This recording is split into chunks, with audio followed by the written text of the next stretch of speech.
Hey, y'all know I learned a very expensive lesson earlier today, and that lesson is don't wear your AirPods when you're in the bathroom with your head over the toilet. You just never know. One of those earbuds will fall out of your ear into the toilet as the toilet is flushing. I was bummed about that, but now I'm all smiles. My heart is filled with joy. She's facing 3 counts of disorderly conduct. Here's the documents. Here's the complaint/summons. Count 1, she's being charged with disorderly conduct, offensive, abusive, boisterous, noisy, obscene behavior. That carries a fine of $1,000, 90 days in jail, or both.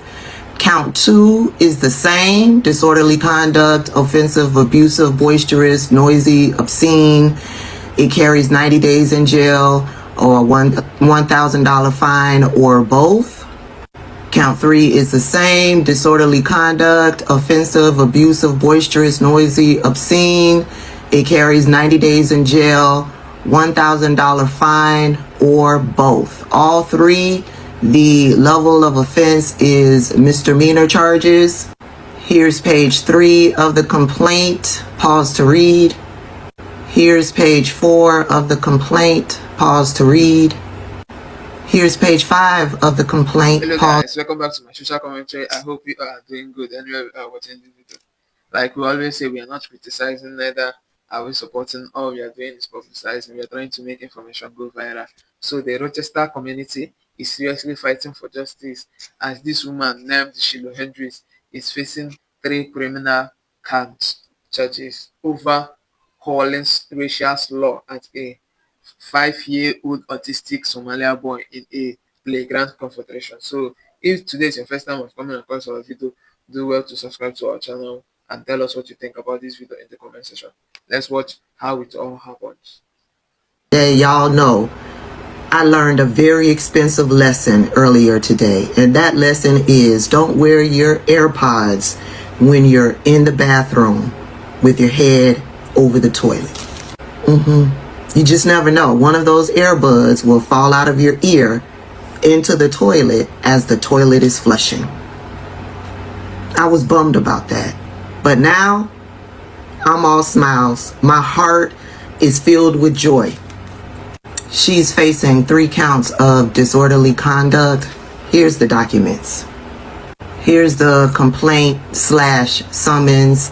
Count 1, she's being charged with disorderly conduct, offensive, abusive, boisterous, noisy, obscene behavior. That carries a fine of $1,000, 90 days in jail, or both. Count 2 is the same, disorderly conduct, offensive, abusive, boisterous, noisy, obscene. It carries 90 days in jail or $1,000 fine, or both. Count 3 is the same, disorderly conduct, offensive, abusive, boisterous, noisy, obscene. It carries 90 days in jail, $1,000 fine, or both. All 3, the level of offense is misdemeanor charges. Here's page 3 of the complaint. Pause to read. Here's page 4 of the complaint. Pause to read. Here's page 5 of the complaint. The child? Did you call the child the word? It is my business. You call him. Okay, why don't you have the balls to say it right now again? Okay. All right, that's what you say. Nobody digging to your.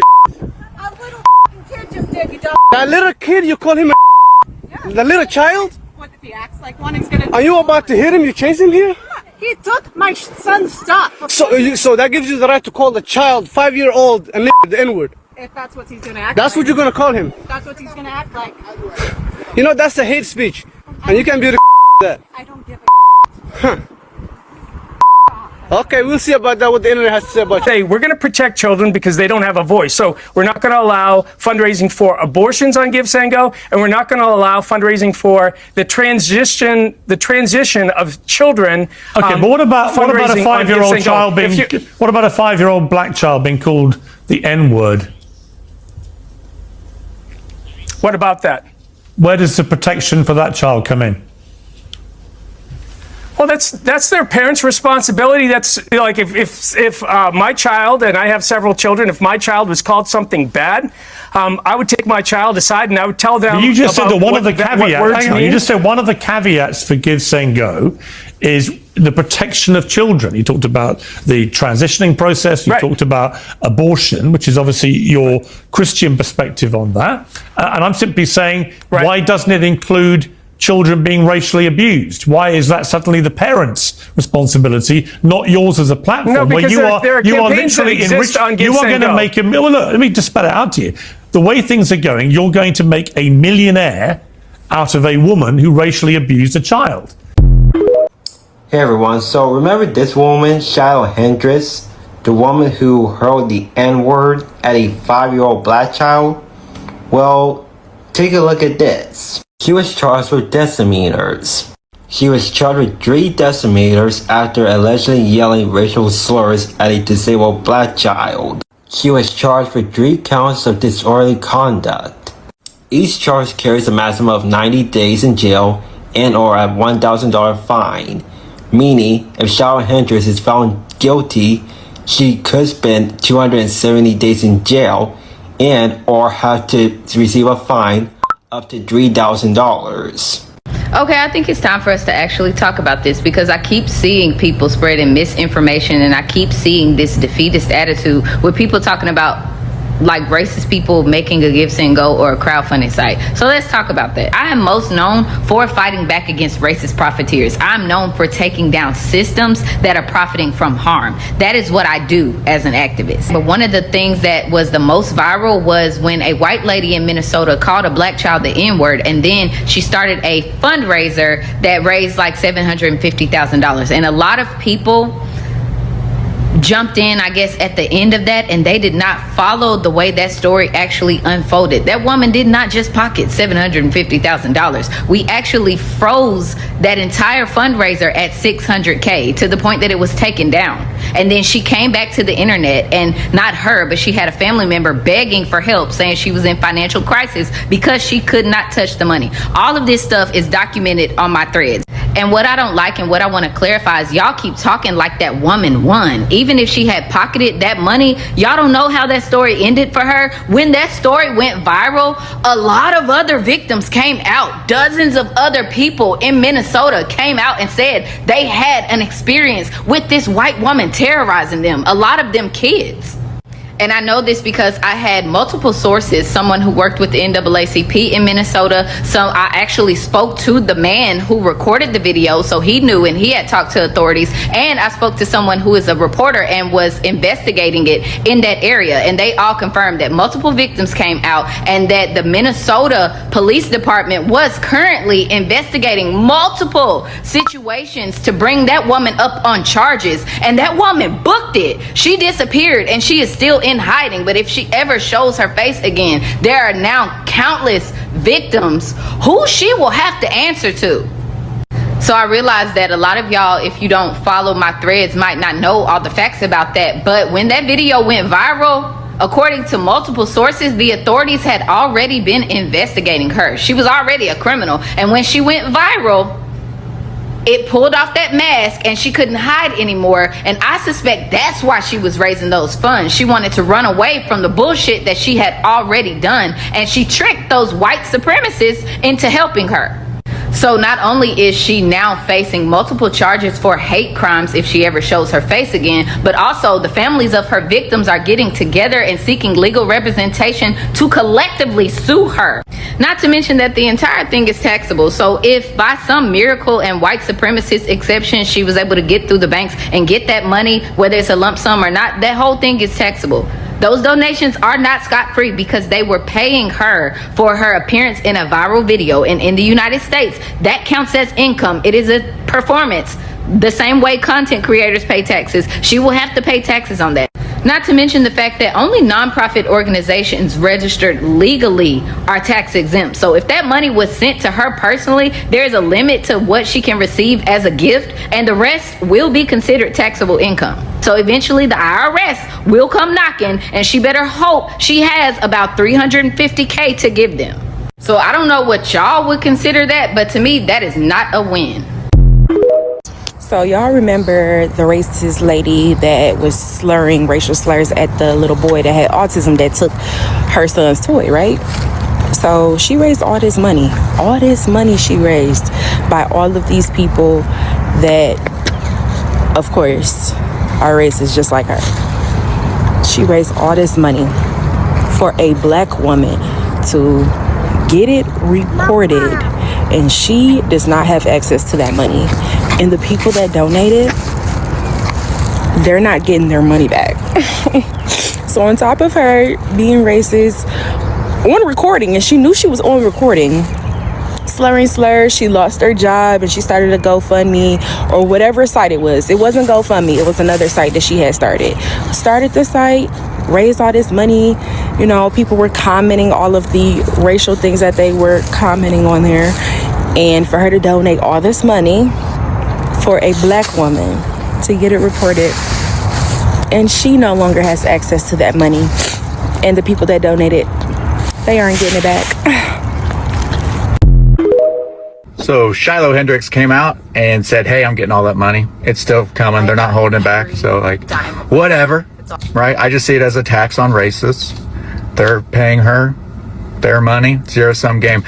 But this whole campaign, besides being unbearably stupid and racist, is also incredibly counterproductive if the goal is her safety. And it's because of something called the Streisand effect. Named after Barbara Streisand. Let me tell you the story. In 2003, Barbara Streisand had a picture taken of her Malibu estate. That's something to do with like the reduction of the tides, and it was a government thing, basically. It was not going to be like a big public deal. But she got upset about it. She didn't like that her house was publicly visible, right? And she sued the guy that took the picture. She sued him for $50 million. So Barbara Streisand's on the news suing this guy for a huge amount of money, right? Nobody knew about this picture, nor did they care. Prior to the case, 6 people had downloaded the picture. After the case, over 400-some thousand people downloaded it just because they wanted to see what this was all about, because they made a big scene about it. So that's the Streisand effect. Oh, and she did lose that lawsuit and actually had to pay the guy like $180,000 in lawyer fees. That's exactly what's going to happen with Shiloh Hendrix. She was going to be out of the news cycle by now. Had she just moved on, it would have been over. I mean, we would have hated her forever if we remembered, but we wouldn't remember. There's too many racists out there. You blend in, unfortunately. But now she is like racist Rosa Parks for them. She is this turning point in this moment that they think they're having right now, where she is just gonna be kind of maybe in the history books, if anything crazy happens right now, right? Like if anything were to happen wild involving race, she would be mentioned because it's a very big moment. Like, wow, holy crap, someone said that to a kid and got that much money. So that's what's going to happen, and she's not going to be able to buy her way out of that. No matter where she goes now, people will find her and they'll know. I'm not saying, anything about that. I'm just saying if that was the purpose, it's not going to pay off. You made it 80,000 times worse. So have fun, Barbara. Shiloh. I'm sure you guys all remember Shiloh Hendrix, right? Now, I'm not going to sit here and defend what she did. I think most of us can agree that just calling a kid a name in general, you shouldn't do, especially when it's not your kid. The fact that that kid stole something from her bag reflects more on that kid's parents than the kid itself. Because I think he was, 6 years old? He probably doesn't know right from wrong yet. And that kid's parents clearly haven't taught him what's right from wrong, and clearly weren't paying attention to him at the park. With all that being said, I think it's absolutely insane that the city is charging her with 3 counts of disorderly conduct for saying the you-know-what word a few times. I don't care who you are, that is absolutely insane. It's the kind of shit they do in the UK and Germany where they police speech and charge people for things they say. We have freedom of speech for a reason. Regardless of if you agree or not with what she did or what she said, she should not be charged with a crime for just saying it. That's a slippery slope that could lead to the government policing all speech in general. Something I don't think any of us want. So Shiloh Hendrix wasn't just talking. She wasn't just expressing an opinion. She was attacking a child, a little black boy with racial slurs. Now, people are saying she has the right to say whatever she Hey wants. guys, thank you for watching our video. So we would like to know what you think about this video in the comment section. Reason being that this so-called woman that is facing these 3 criminal counts also raised about 600,000 or over $600,000 through a crowdfunding campaign online, claiming that she was harassed and needed to relocate before the whole incident happened. So the question now is, what will happen to that money she raised? Because the money has not been delivered to her and won't be returned to those that send it back. What is really going to happen to that money? We would like you to tell us what you think will happen to that money that she raised. So if today is your first time of coming across our video, do well to subscribe to our channel so that more video like this about what is happening in our country will pop up your screen.